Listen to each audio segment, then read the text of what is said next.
Welcome along then to another big match build-up show, and this episode is sponsored by OneFootball. Do check out OneFootball's excellent app, which makes it easy to keep up to date with the latest transfer news, scores and stats all in one place. To download the OneFootball app, click the link in the description below. So after a sensational victory last weekend, Saints look to build some momentum away at Huddersfield this weekend on the Saturday before Christmas. So, can Saints achieve something we haven't seen in nearly 2 years? Back-to-back wins. Now that's what I call Christmas. So on this week's preview show, I speak to a familiar face from fan cams, and making his debut on this series is Aadil, and we discuss how important the belief is going to be moving forward. Is Ralph's revolution already underway? And as for the opposition, I dig out a town fan as I speak to a writer from the Huddersfield Examiner newspaper and find out why the Terriers are well and truly in the dogfight. Yeah, we need to back this manager. We need to start believing again, because there's been no belief around St Mary's with the previous two managers. We need to start believing that we can stay up and we can move forward. And I think it's important. You saw the crowd on Sunday. We were behind the team for the first time. Everyone was singing, and it was a great atmosphere at St Mary's, and we need it to be like that every week. I think we very much are in the position this season that we expected to be in last season. You know, when you come up, particularly in the manner that we did in the playoff final, there's a lot of momentum, there's a lot of buzz. You know, it's still a really good atmosphere down at our stadium, but you know, it just that little extra bit of, I don't know what it is, like adrenaline or whatever, it just starts to fade a bit. Also, do stick with us later on in the show for your bite-sized away guide for Huddersfield. And as usual, this episode is available to download in the card above my head if you're watching on YouTube, or try other audio platforms, all in the links below the show. So let's kick off this week's big match build-up show as Saints head north to Huddersfield before Christmas.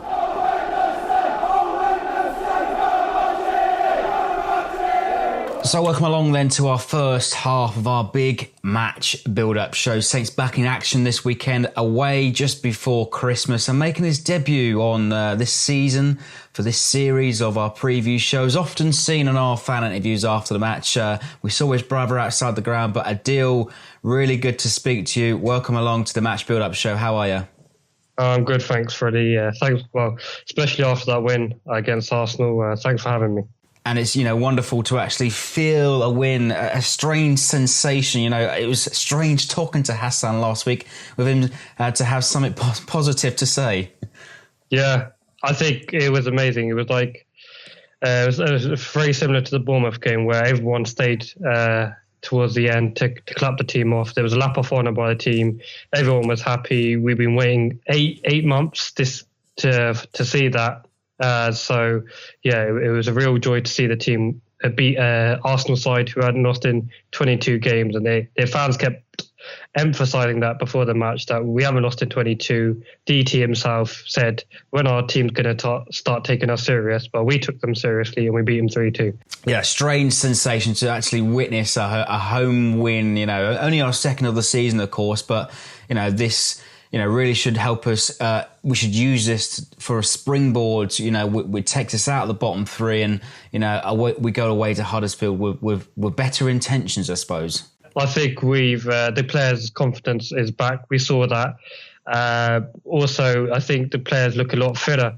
Probably the intensity in the training has helped them.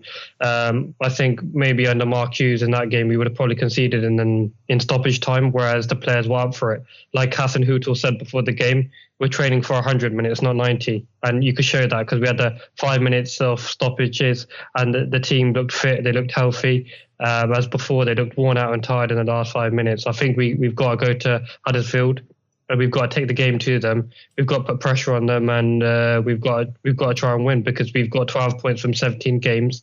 That's the reality, and we need to pick up some points, especially against opposition like Huddersfield, who are in and around us. And the boys left everything on the pitch at the weekend. On Sunday, Armstrong going off would look like it was a bit of cramp. Redmond picked up a little bit of a knock as well. Hopefully they'll be back fit as well. But not only is it a win against a top 6 side, but this is a real chance to actually build some momentum. A chance for back-to-back wins. When was the last time we did that? I'm scratching my head because I don't think we did it under Pellegrino, and I don't think we did it under Mark Hughes. So, yeah, I'm scratching my head. It must be Puel days. It must be. And, obviously Danny Ings returned at the weekend as well. 2 terrific headed goals. A third headed goal from Charlie Austin, of course, as well. But all of those deliveries, I have to say, were exceptional at the weekend.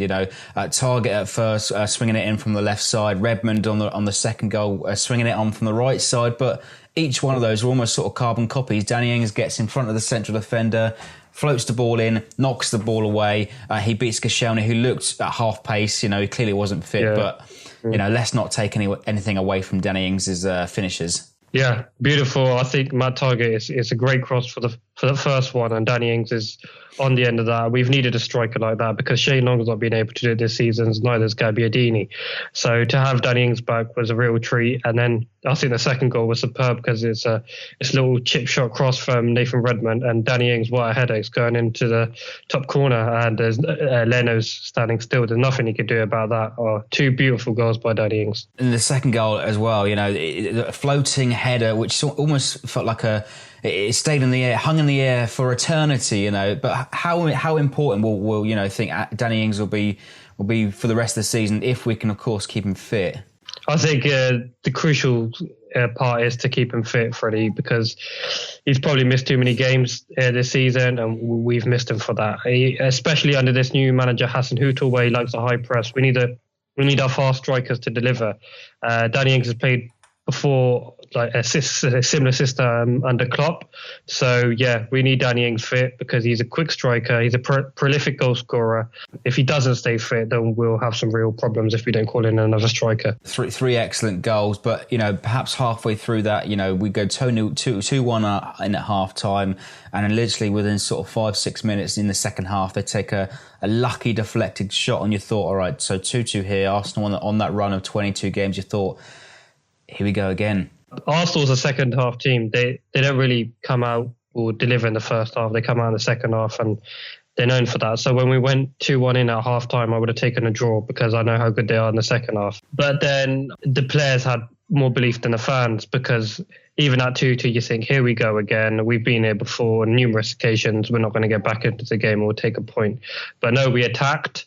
When we got the third goal, it's a beautiful cross by Shane Long to find Charlie Austin. Leno probably makes a slight mistake for rushing out too soon, but it's a good finish for Charlie Austin, and nice for him to get his first home goal of the season. I think the players on Sunday, they were relentless at pressing, and like we said, they left everything out there. But like you said, perhaps the players believed more than we did. I even sort of noticed it outside the ground. There was a banner that said, "It begins with belief," and perhaps for the first time in 18 months, I'm actually buying into this slogan that they've had, because they've had so many different things sort of plastered across the stadium over the last 2 years. Yeah, there's been probably too many buzzwords like the Southampton way, and it begins with belief and stuff like that. But yeah, we need to back this manager. We need to start believing again, because there's been no belief around St Mary's with the previous 2 managers. We need to start believing that we can stay up and we can move forward. And I think it's important. You saw the crowd on Sunday. We were behind the team for the first time. Everyone was singing, and it was a great atmosphere at St Mary's, and we need it to be like that every week. Yeah, and it was wonderfully helped as well by the free drinks.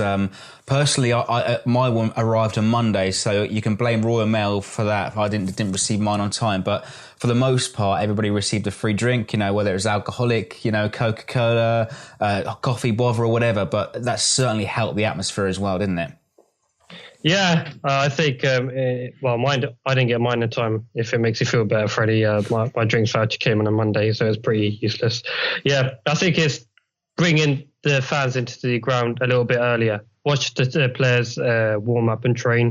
Also, I think from Hassan Hüttl's perspective is he's probably seen that the 3 previous managers were probably unpopular with the fans, so he wants to take off with a good start and on the right foot with the fans. And I think he did that by giving us a free drink voucher. Yeah, he's certainly buying everybody on side already, and that's a great start as well. But one thing I want to point out is his approach. It's certainly different to the two previous managers in sort of Pellegrino and Hughes. But what I've noticed, I don't know if you saw Ryan Bertrand's comments on Instagram at the weekend. He said, quote, here it is, clear tactical instruction allowing us to get close to teams, press high, aggressive as a unit, and we got our rewards. So that tells you everything you need to know, that the captain has already bought into this new coach over the last manager. I think he's a great player, Freddie, but personally, and I know a lot of fans think this, is that Ryan Bertrand's not a leader. He's not shouting at the player. He's not trying to push teams forward. You look at Pierre-Emile Højbjerg, the way he conducts himself around the pitch. As soon as we score that first goal, he's shouting at the players to get back and defend. I think he's more of a leader, and I'd like to see him stay captain. The way he just conducts himself around the pitch, even after the match when we've lost, one drawn, he comes out and he says, we've only won one game, we need to keep going, or we've lost, we need to pick ourselves up. And I think I'd like to see him stay captain. Højbjerg looks like a natural choice, but I suppose we better look forward to the weekend there, no, mate? Huddersfield, you could say it still is a 6-pointer, crucial for both sides, both of them to stay out bottom three at Christmas. But had you asked us sort of, maybe 2 weeks ago, maybe would like a performance against Arsenal, but a win at Huddersfield is a must. It's crucial. We've got to take 3 points off Huddersfield. If they beat us, they leapfrog us, go above us, and we're back in the relegation zone. We've not done it this season away against teams like Fulham and Cardiff. We've lost, which has not been good enough, because then they just take 3 points off us. We need an away win badly. The last time we won away was early September. So I think this is a good chance. And looking at Huddersfield's previous scores, they've only won twice this season, and I think that was in November. And they beat Wolves. So I think they're easily beatable. If Newcastle can go there and beat them, why can't we? We've got to take the pressure off ourselves. When we start saying it's a must-win game and etc., the players feel under pressure, and it forces errors like Vestergaard's back pass to McCarthy, and we lose. We need to go there and take the right attitude. Is just go there, play your football, express yourself, and try and win. And you believe that we go into this game with a bounce now. It's the perfect opportunity to go for back wins. But of course, we have now the advantage of the 3 points from Arsenal, but there's still value, on stretching a lead above Huddersfield. But their form is pretty woeful themselves. Lost the last 4, all by an odd goal, but they're not scoring much either. They're also without a couple of key players. They've scored 10 goals in the last 17 matches. I think they were fortunate to stay up last season, Freddie, to be honest, because they went and parked the bus against Chelsea and Man City and scraped points, which kept them up. But this season, they've proven they're not a Premier League.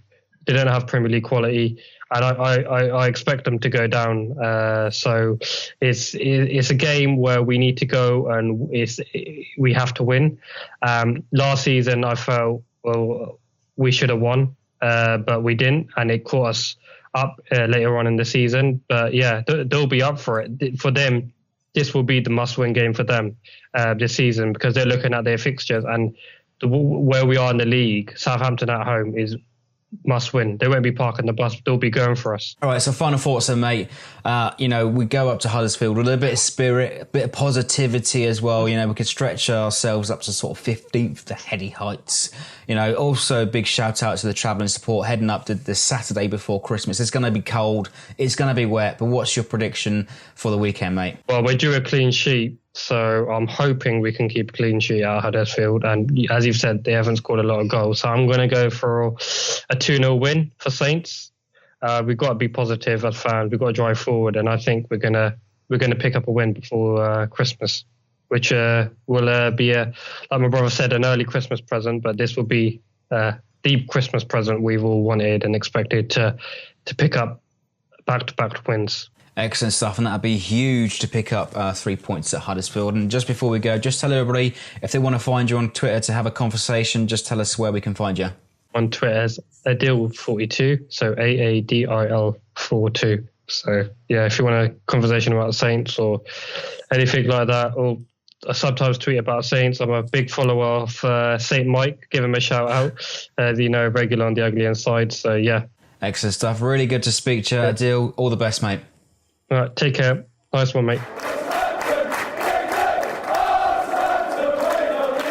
Once again, a huge thanks to Aadil for appearing on this week's show. No doubt we'll catch up again soon outside St Mary's or for another match soon.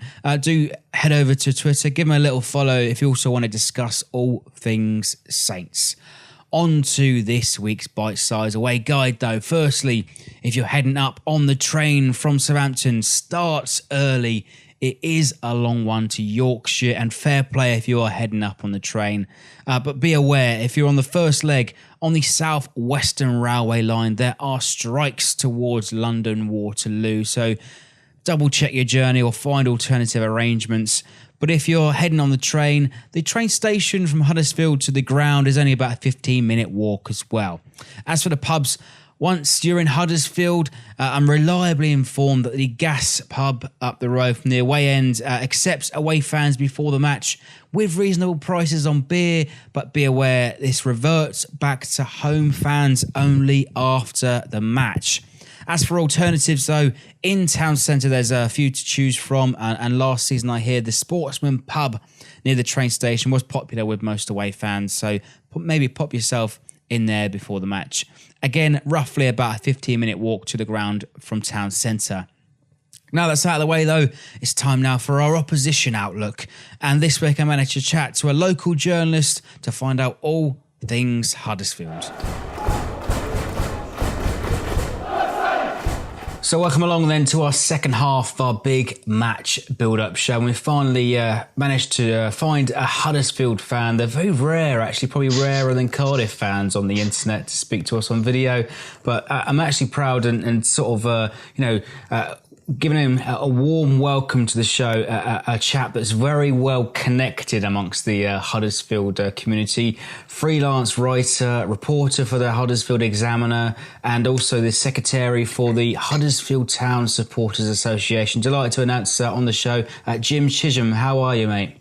I'm good, thanks. Yourself? Not too bad. I'm actually feeling a lot better this weekend than I were last weekend. I imagine you are. I'm feeling the same as I've felt all season. So. Well, I suppose we better start off then with Town's form at the moment. I suppose, last 4 games, lost by a single goal. You've had quite a bit of difficulty in front of goal recently. I mean, what do you pin that down to? 10 goals in 17 league games. We just don't have a Premier League quality striker at the moment. It's not that we're not playing well. We are. I mean, if you look at Newcastle, we had over 70% of possession, completely controlled the tempo of the game. We created chances. We put in a ridiculous amount of crosses, particularly from the right. But we had De Poitre up front, who did a decent job for his last season, but this season just looks well off the pace. Mounier's been suspended, but again, still doesn't look like a Premier League quality striker this year. That's it. In January, if we don't buy a proven striker, I mean, I don't think we're staying up. And lots of reporters suggest that you've still got a championship side. You haven't really sort of invested too much as well. But like you touched on just a second ago, the previous game, 74% possession in that match, and the statistic is quite damning. Really, it's the most by any losing team in the Premier League. But the boss, David Wagner, he admitted in his interviews afterwards that they weren't quite clinical enough and didn't quite create enough clear-cut chances. Yeah, and it's not necessarily a case of not... We do get into good positions, so we do create chances. But for me, it's a problem of focusing overly on process and possession. I mean, there are times when it's almost like Arsenal at their worst. And without the quality players, we'll get an opportunity to shoot and we'll take 1 extra touch, 2 extra touch, 3 extra touch. And I'm not sure what it is. Wagner's an amazing coach. I think he's got the full backing of the supporters, whether we stay up or go down. He's done wonders for the club and he's worked miracles. So there's no issue on that side. In terms of having a championship squad, I think yes and no. We do have some young players, we do have some unproven players, but we've added, quality like Congolo, 18 million. looks comfortably Premier League. As two centre-backs, Schindler and Zanka, look comfortably Premier League. Eric Durm, a World Cup winner. And perhaps it's no surprise that we're actually really tight at the back. We have a better defensive record than Man United. We're not conceding goals like we did last year, except against Man City, where we looked all over the place. Massive miss for us, and I think a massive miss against you will be Aaron Moy, who looks like he's out till February. Really does control our game, dictates the pace, the tempo, picks it up from the defence, distributes it. So we've got Philip Billing, who again quite young and proven, flashes of quality but quite inconsistent. Yeah, I think. Look, there are a lot of crap teams at the bottom of the table, and we've just got to be the fourth crappiest team. It's what we did last year, but it's a lot more difficult this season. It almost sounds like what Saint's objective was last season. We're relying on three worst teams, but thankfully for us, it seems like we've turned the corner, we've turned the page. And we've got a spirited and we've got more positivity coming from the manager. But Aaron Moy, a quality player on his day, and you've got some quality in the side, but you've also got some long-term injuries, and we've also got a handful ourselves. So it could be really interesting to see which sort of side lines up for both sides. But, how much will Aaron Moy be missed at the weekend? Massively, particularly in these kind of crunch games. And I do think this is a really important game. I'm not going to call it a 6-pointer at this stage in the season, but... I would. Yeah, well, okay. You would, and I'll go along with you then. I'll throw caution to the wind. It's going to be a massive hole in the middle of the park. It's just that he was that player that gave us that extra bit of quality, which perhaps you have in certain areas of the field and other teams do have. He did that for us. And without that, sometimes I just think, you can sometimes just turn a game, and we don't have any other players that can do that. So it's going to be a massive miss. And you're going to have to pardon the pun, because I love my puns on this show, but Terriers are very much in a dogfight this season, aren't they? We absolutely are, and we are the underdog, so that's fine. That's what we expect. I think we very much are in the position this season that we expected to be in last season. When you come up, particularly in the manner that we did in the playoff final, there's a lot of momentum, there's a lot of buzz. It's still a really good atmosphere down at our stadium, but it just that little extra bit of, I don't know what it is, like adrenaline or whatever, it just starts to fade a bit. And that's where the quality kind of does come in. And that's where we're going to suffer, I think, if we don't invest in January. I suppose, some of the reporters also suggest in the past few hours this afternoon that David Wagner will be looking over sort of points, so over sort of style. So what do you think David Wagner's approach would be, considering last weekend's ineffectiveness against Newcastle, 74% possession, unable to put the ball in the back of net? What do you think his approach would be against a team that's knocking around you down the bottom of the table? I think it'd be a different game to Newcastle. We all know how Rafa sets up, particularly away. We had a lot of the ball. They backed off a lot. 2 low blocks of a 4 and a 5. I think I've only seen you and Hassan Huttle for one game, and that was Arsenal. But I expect you to come and press us. And we tend to do better in those games because we get space and we can counter. With the ball, I think a lot of teams have come to us and been happy to give us the ball because we're just not clinical enough with it. I prefer to play a team that is going to press us, that is going to leave space in behind, that is going to take a bit of a risk, play a higher line, because we've got a lot of pace. That is one thing that we do have. But I think it's going to be a good game. Like, I think a lot of our games have been a bit of a slog, but I think it's going to be an entertaining game. I hope so too, and it's also two managers that have both drawn their comparisons to Jurgen Klopp. Of course, David Wagner was his number 2 at Dortmund, and our man Hasenhüttl is dubbed the Alpen Klopp. So we might see a tactician's dream at the weekend: gen pressing, counter pressing, all sorts of tactics going on between both dugouts. I'd like to see us go back to a flat back 4. We've been playing a back 3 with very advanced wing backs, and we've been getting it out wide and banging it into the box, and there's just been no one there. What I'd like us to see against you is go back to a 4-2-3-1 or some variation, and just go at you, draw you out a bit, put the ball in behind for some of our more pacey wingers, and perhaps we'll play someone like maybe a wild card. I don't know whether it will happen, but I think we might go for something like Diakabe or Kachunga up front, who are just more like they'll run at you. They're very fast, because Depoitre seems to have no pace left in him. So I think it'll suit us a bit better. Playing, say, the likes of yourselves than Newcastle. And I mean that as a compliment, that you will come and play football.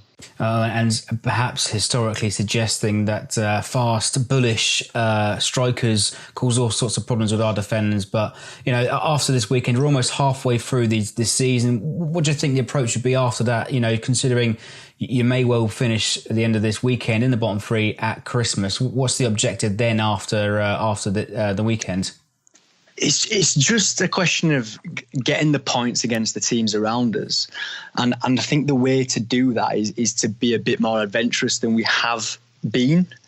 I understand that when you play top 6, top 10 even, you have to be compact, you have to hit on the counter. But I think we have to have slightly more the courage of our convictions, and we have to play more the, whatever you want to call it, the gegenpressing, David Wagner way, counter pressure, you know, just go for it in those games. You know, you've got, I just like as well, like, and this is a banal point to make, but I would like to see us just shoot when we have the opportunity to shoot, because it's kind of in that counter-pressing sense, you know, Klopp said when he was at Dortmund, at least if you have a shot, even if it's from 18 yards, it's a disorganising principle. It could ricochet anyway. It could cause a melee in the box. So I'd like to see us just take more risks, particularly in the final third.